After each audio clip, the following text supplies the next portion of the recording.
Olá, Deus abençoe a todos no nome do Senhor Jesus Cristo. Nós temos tirado tempo aqui para estarmos juntos procurando detalhes dentro das Escrituras Sagradas que, ainda que pequenos, nos trazem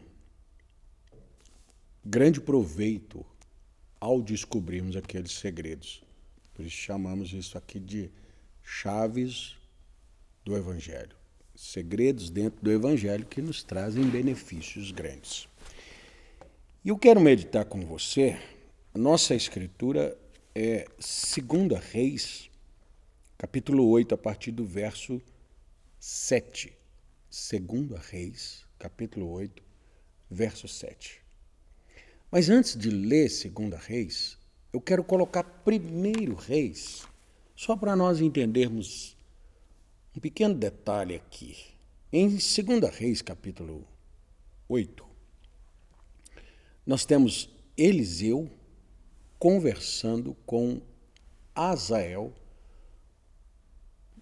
sobre algo que o profeta enxerga no coração de Azael. Mas em 1 Reis, nós temos uma ordem de Deus para Elias a respeito de Azael. Então, 1 Reis, capítulo 19, verso 14, Elias está dizendo para Deus assim, e ele disse, eu tenho sido extremo zeloso pelo Senhor, Deus dos exércitos, porque os filhos de Israel deixaram o teu concerto, derribaram os teus altares, mataram os teus profetas a espadas, e eu fiquei só, e buscam a minha vida para me tirarem. E o Senhor disse, vai, volta pelo teu caminho para o deserto de Damasco, vem e unge a Azael rei sobre a Síria. Também a Jeú, filho de Ninsi, ungirá rei de Israel. Também Eliseu, filho de Safate, de Abel-Meolá, ungirás profeta em teu lugar. Quem acompanhar a história vai saber que Elias unge apenas a Eliseu. Mas Eliseu, ele dá sequência no ministério de Elias e ele unge tanto Jeú como Azael. Mas essa conversa de Eliseu com Azael aqui nos chama a atenção para alguns pontos muito relevantes. Não importa se Deus mandou que alguém fosse ungido. Isso não transforma essa pessoa em uma pessoa correta. Só transforma ela em uma pessoa ungida. Mas foi Deus que mandou ungir. A unção não vai transformar essa pessoa. A unção só vai fazer dela apto para cumprir o propósito designado para a vida dela. Veja isso aqui. Verso 7 do capítulo 8 de 2 Reis. Depois veio Eliseu a Damasco, estando Ben-Hadad, rei da Síria, doente, e lhe anunciaram dizendo, o homem de Deus é chegado aqui. Então o rei disse a Azael, nesse momento aqui, é só um servo, um criado, um levador de recados. Disse a Azael, toma um presente na tua mão e vai e encontra-te com o homem de Deus e pergunta por ele ao Senhor, dizendo, hei eu de sarar desta doença? Foi, pois, Azael encontrar-se com ele e tomou um presente na sua mão, a saber, de tudo que era bom de Damasco, 40 camelos carregados, e veio e se pôs diante dele e disse, teu filho Ben-Hadad, rei da Síria, me enviou a ti, a dizer, sararei eu dessa doença? E Eliseu lhe disse, vai e dize-lhe, certamente não sararás, porque o Senhor me tem mostrado que certamente morrerá. e afirmou a sua vista e fitou os olhos nele até se envergonhar e chorou o homem de Deus. Espera aí. Os dois estão aqui conversando, um traz um recado do rei e o outro traz a resposta de Deus. Daqui a pouco eles deixam o rei de lado, o recado de lado, a missão de lado, e agora o profeta tem uma parte pessoal com quem trouxe o recado. Fitou os olhos nele, se envergonhou, começou a chorar. Então disse Azael: por que chora, meu senhor? E ele disse: porque sei o mal que hás de fazer aos filhos de Israel. Porás fogo às suas fortalezas, e os seus jovens matarás à espada, e os seus meninos despedaçarás, e as suas pejadas fenderás. Disse Azael: por que é? Pois que é o teu servo, que não é mais do que um cão para fazer tão grande coisa? Que isso? Quem sou eu para fazer uma coisa dessa? Disse Eliseu: o Senhor me tem mostrado que tu hás de reinar sobre a Síria. Lembra que Deus mandou Elias ungir, ou liberar, ou definir que o rei da Síria seria Azael? Então partiu Eliseu e veio a seu senhor, o qual lhe disse: que te disse Eliseu? Então partiu de Eliseu. Ele saiu da presença de Eliseu e foi ao rei. E disse ele: disse-me que certamente sararás. Olha o que a notícia de um poder causa na vida de uma pessoa. Até então, ele cumpria com os compromissos corretamente, o rei mandou fazer, vou fazer tal como o rei disse e tal. Agora ele recebe uma notícia, era uma palavra de Deus, era uma resposta diretamente de Deus para um rei, mas por causa daquela questão, eu vou ser rei no lugar dele, ele já expressou, já colocou uma mentira para fora. Então percebe quando eu disse que uma unção de Deus não muda a pessoa, pelo contrário, ela manifesta essa pessoa. Aqui estava a notícia do seu reinado, já fez dele alguém que pode mentir para o rei, mudando a palavra de um profeta ou, consequentemente, a palavra de Deus.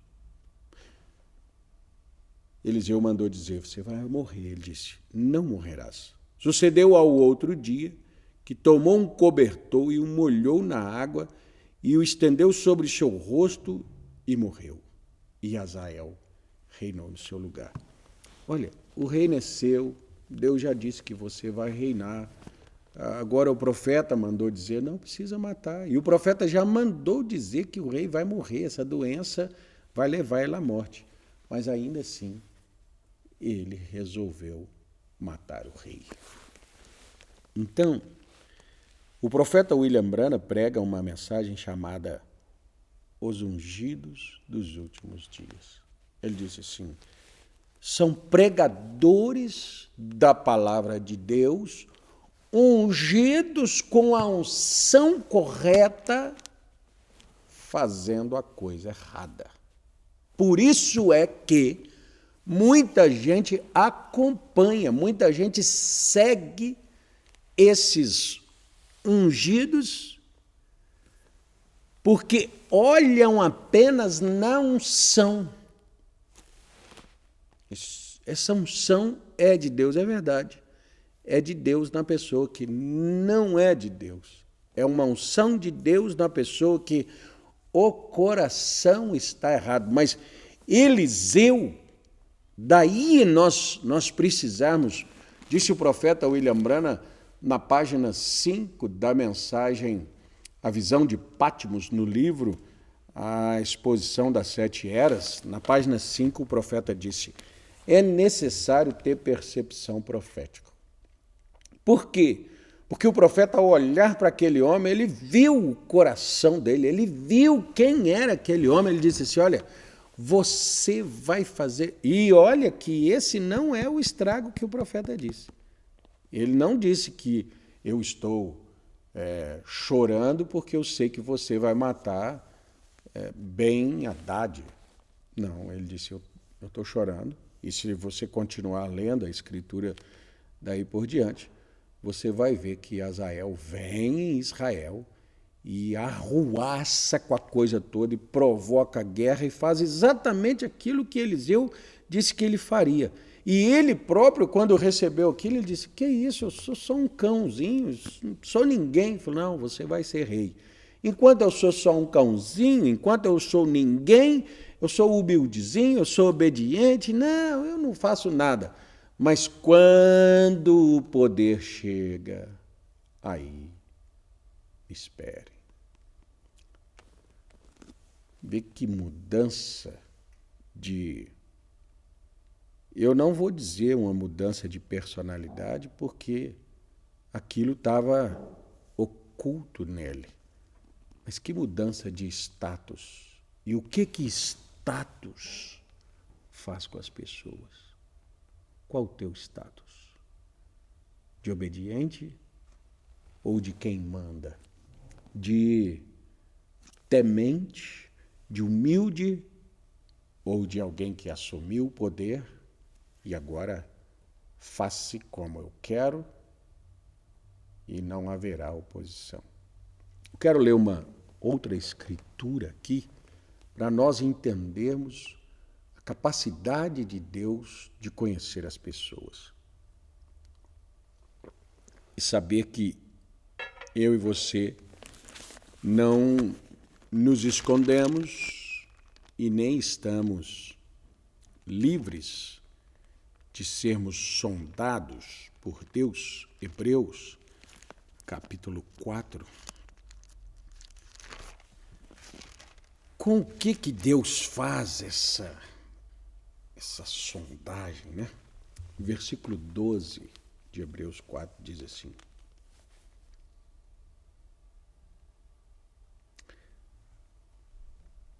deixa eu ler um pouco em cima. Diz assim, verso 11: procuremos, pois, entrar naquele repouso. Repouso é um descanso de Deus, não é um dia de sábado, não é um dia de folga, mas repouso é Cristo. Então procuremos entrar em Cristo para que ninguém caia no mesmo exemplo de desobediência. Porque a palavra de Deus é viva e eficaz.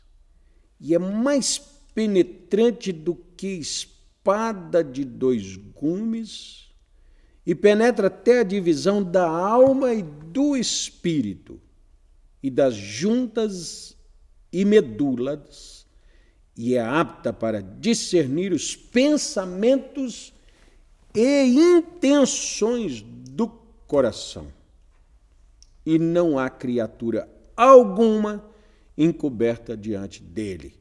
Antes, todas as coisas estão nuas e patentes aos olhos daquele com quem temos de tratar. Eu fiz uma coisa errada. Não é essa coisa errada que Deus está vendo. Deus está vendo por que eu fiz essa coisa errada. Da onde nasceu esta coisa errada? Nós lemos no culto de terça-feira onde Jeroboão e Roboão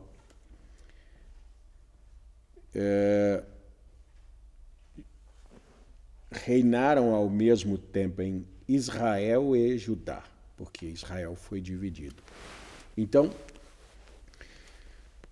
Roboão, filho de Salomão, ficou reinando sobre as 2 tribos e nelas estava o templo, em Jerusalém.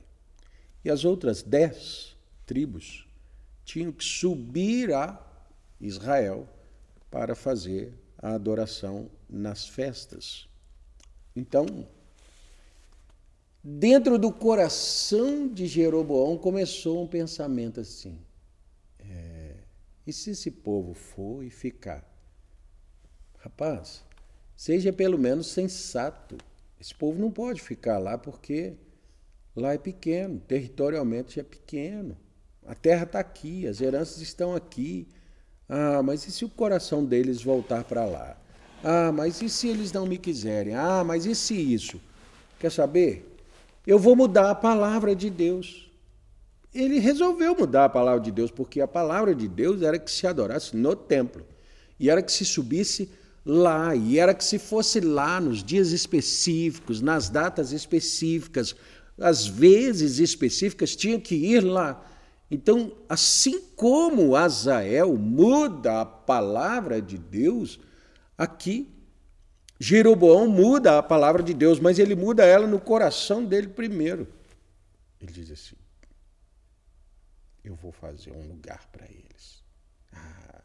Eu convenço o povo, eu falo com eles, eu vou dizer para eles, tá vendo, esse aqui é o Deus de vocês, é o Deus que trouxe vocês do Egito, que deu vitória, esse é o Deus, e fez um bezerro de ouro, e sim, fez com que o povo se firmasse sobre aquilo, e cresce naquilo e adorasse.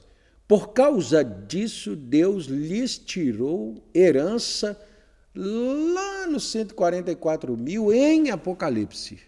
Veja quanto tempo passou, e aí disse o profeta irmão Brando na mensagem, o 7º selo, Deus não se esquece das suas promessas. Deus não esquece do que ele falou, seja essa promessa uma maldição, não faça isso, porque se você fizer, eu vou te cobrar isso, ou seja, uma promessa de bênção, de resultados. Faça o correto, porque eu hei de te beneficiar. Então, e esse fazer o correto, como eu disse, Deus não está olhando só para o resultado do que você fez. Deus está olhando para a intenção de por que você fez tal coisa, por que eu fiz tal coisa, por que eu fiz esse projeto, qual é o objetivo. O profeta irmão Brando disse assim, observe o que um homem está fazendo com a palavra de Deus. Se ele está reunindo um povo em torno de si, se tudo o que faz é para atrair a atenção do povo para si próprio, esse homem está errado.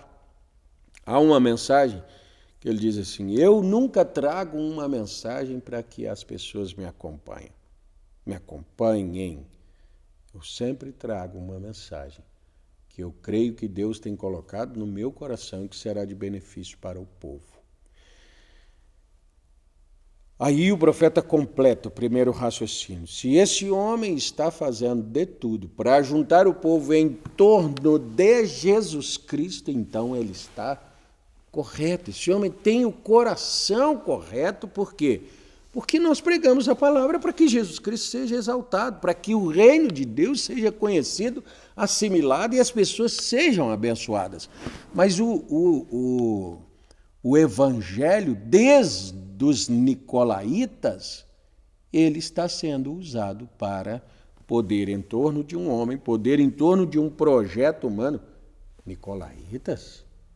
Nós poderíamos ir a Gênesis capítulo 11 e encontrarmos ali a Nimrod, o poderoso caçador, que reuniu o povo em torno de si, do seu projeto, e levanta uma torre de Babel, de confusão, de de uma unidade debaixo de uma cabeça ungida, tem que haver uma unção, uma influência, e essa unção aí não significa pegar um óleo e derramar sobre aquela pessoa, mas você percebe pessoas que carregam unções de convencimento para propósitos espúrios, ilícitos e propósitos anti-Cristo.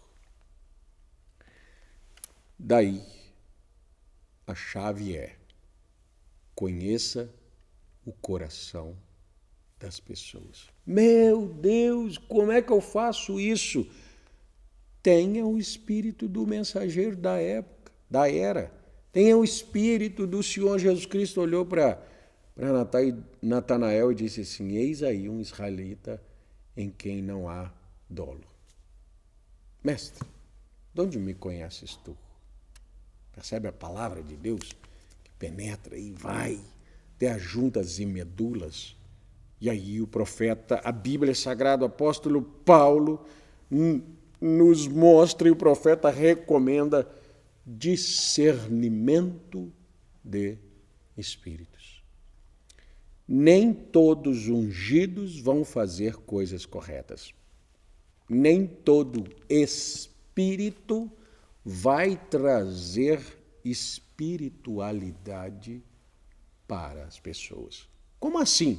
Nós podemos nos lembrar dos profetas profetizando ao mesmo tempo de Micaías.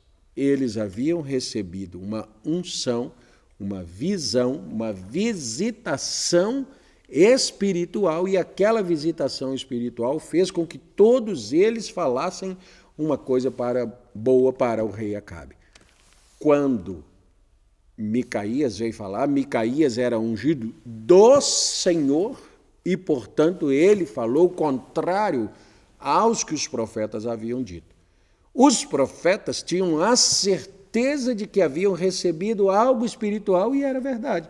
Só que Micaías sabia que Deus havia reunido espíritos e anjos e procurou alguém que enganasse Acabe para que a profecia de Elias viesse a cumprimento. Acabe tem que morrer, mas ele precisa de uma unção, ele precisa de uma liberação profética para ele subir a um lugar que é dele, é uma verdade, mas não é a hora para aquilo. Então percebe? Unção e espíritos e sobrenaturais, e as pessoas andam tão voantes que elas não têm capacidade de discernir qual espírito falou e que unção é e que homem é esse que traz a unção. Elas vão atrás.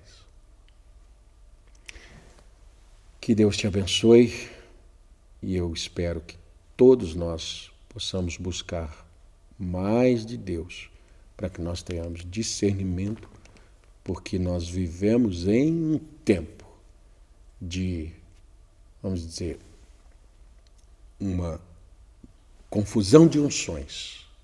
Todo mundo é ungido, todos são Cristos, e diz a palavra, creio que 1 João capítulo 2, verso 18, filhinhos, é já a última hora.